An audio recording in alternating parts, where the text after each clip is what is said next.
তোমার কাজের স্পিড দেখে মনে হচ্ছে যে লাঞ্চ খেতে হবে আমাদের ডিনার টাইমে।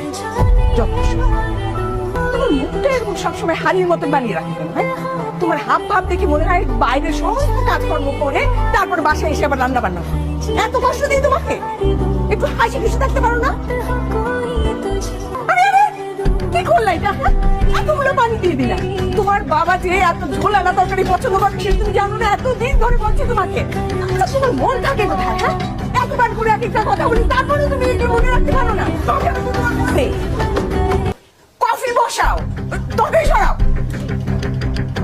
জিনিস বুঝি না, এত বছর ধরে কাজ করছি কিন্তু কেন এটাকে রাখা যায় না? হ্যাঁ, কোনো কিছু ঠিকঠাক মতো বল। এইরকম কথা শুনতে শুনতে বাড়ির বউটা একদিন প্রতিবাদী হয়ে ওঠে। তখন বাড়ির বউ হয়ে যায় খারাপ।